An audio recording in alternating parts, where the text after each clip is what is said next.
Hi and welcome to our Tailgate Talk.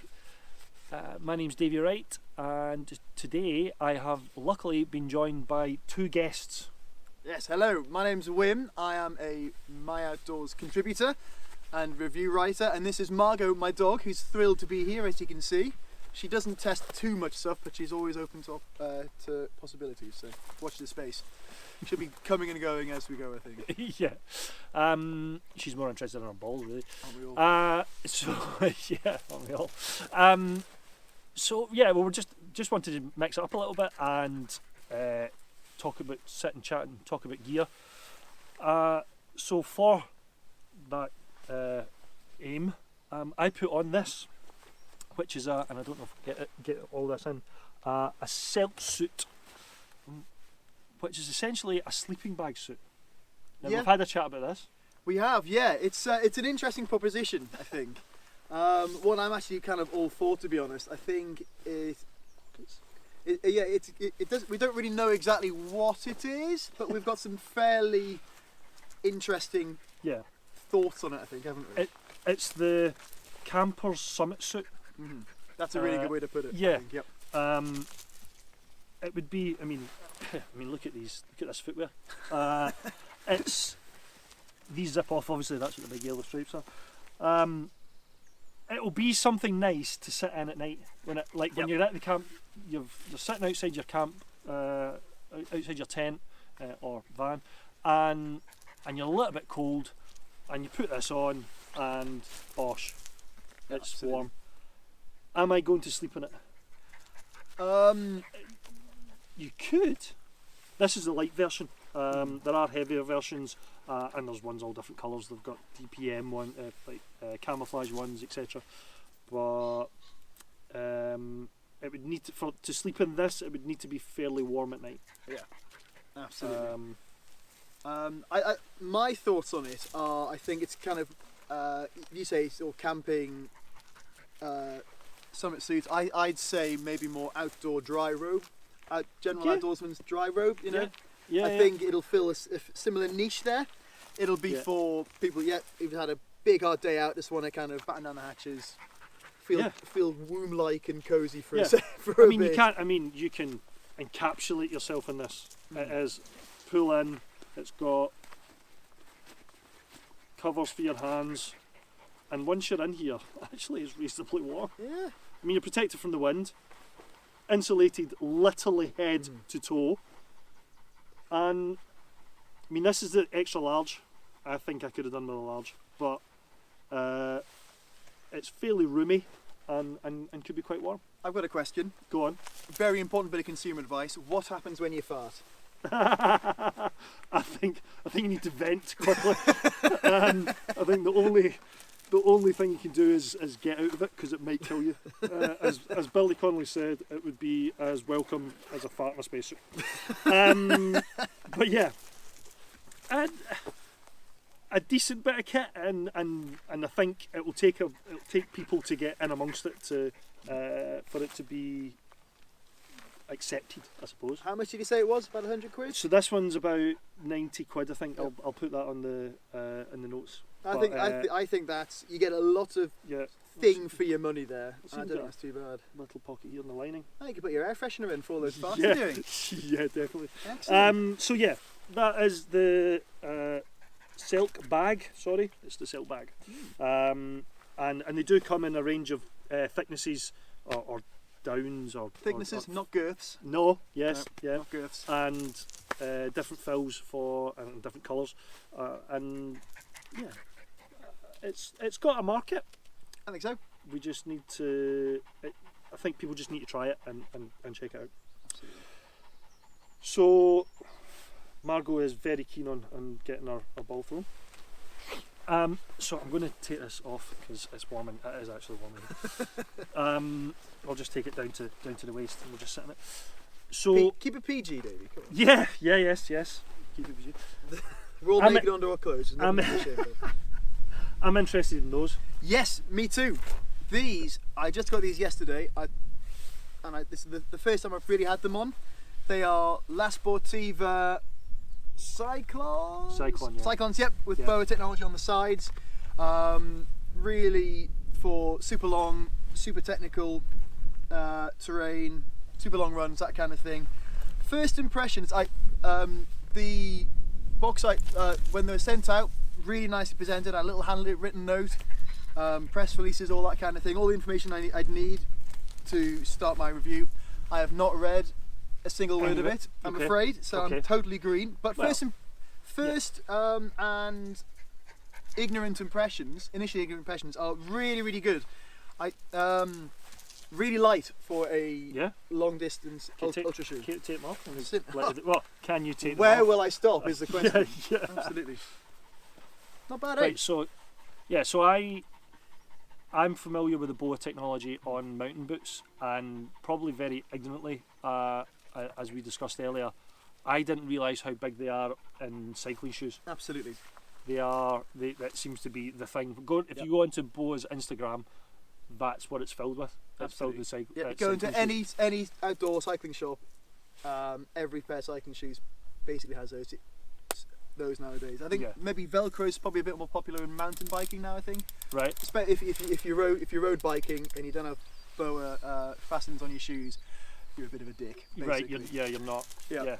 It's not for you. No, not at all. Okay. What are you playing at? And does it come around your foot? Does it sort of take the Yeah, I tell you what. I think the first impressions are similar to the salmon fastening that they have. What's that called again? The speed lock. Yeah, speed lock. Yeah. Right, okay. It's a similar sensation to that, in that it feels unusual initially, but once it's on, you get used to it. It feels really, really nice, and it feels very neutral. There's no pinch points, no slack points. Yeah. It feels very neutral in a positive way, I'd say. Yeah. And a nice sort of neoprene sock finish at the top to kind of keep the crap out. Absolutely, absolutely. They fit they're quite skinny around the forefoot, which suits me perfectly. I've got weird little kind of trotters, I'd say. Yeah, sort of duck feet, but this nice, efficiently constructed. Not a load of volume, which I quite like as well. They're very. I just put it's quite a strong midsole there. It's it's knobbly on the bottom. So I can see, because I certain mutants, the Sportiva mutants I've had for ages, and they are brilliant, and they have a very similar sort of lug pattern on the sole. So I look forward to hear what you think of it after some decent miles on them. They're my first Sportivas, and first impressions are really good. Yeah, I think you're right about the stiffness in the midsole, and I think it makes sense for a long distance shoe. Yeah, definitely. It's power transfer, isn't it? Yeah. I had a pair of Cloud Swifts by On beforehand, so it's going to be a fairly strong juxtaposition between the two, I think. Yeah. But we could do an action shot, couldn't we? So this is it. That's it. The magic happen. Look at it clench the foot. Clenched. We're in. Clenched, they're in. Ready to go. So I'm looking forward to find out what they do over the miles. Absolutely. Next, Aku Rock D. Your mind's gone blank. The second you pick those up, you got a stiffy, didn't you? Yeah. I mean, I am such a big utterly. I can't tell you how excited I am about testing these. I am Aku's biggest advocate. We were talking earlier. Advocate. Yes. Advocate. Anyway, we'll make something up. Yeah, I don't think Aku are appreciated enough by the UK. Not at all. And I cannot. I wear these day to day. These are my day-to-day Aku shoes. I put a bit of wear in them. What is it you like about them? The fit. As a product, you like the fit. Yeah, I mean every Aku piece of footwear I have put on has straight out the box been comfortable, well fitted. I'm a size 11. These are a true size 11. They are a true size 11. I have a set of B1 boot, fully insulated. Well, it's insulated. It's got Primaloft in it. I've done a review on MyOutdoors for it before. They are the best winter boot I have ever tried. Wow. Genuinely, every time I put my feet in Aku's, I've been, I don't want to use the word satisfied, but that was the first. Perfect. Yeah, that Absolutely. was the first word that kind of came into my head when I was thinking about that sentence. Like, you put them on, they're comfortable, they do what they're supposed to do. These, I've worn them once in a sort of local kind of park walk. Had a little climb on some rock, fairly knobbly, and on the sole, midsole is stiff. I mean, it doesn't have much in the middle there, but they are designed to be an approach shoe.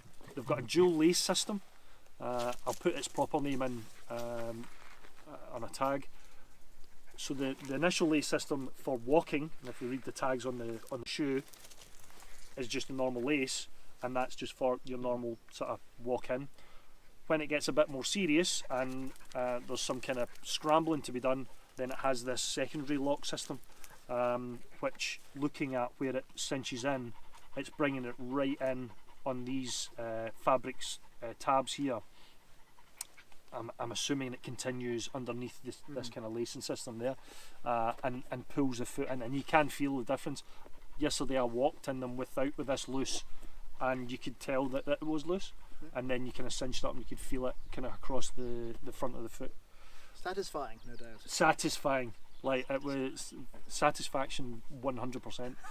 Yeah, I've got a couple of big kind of scrambles coming up in the next week or so that I'm looking forward to putting these in, putting these on to go up, because I think they will be, I think they're going to fit the bill, and that's me literally just putting my feet in them and going for a 3-mile walk, and I can tell straight off the bat they're Gore-Tex lined, leather, Italian, made in Italy.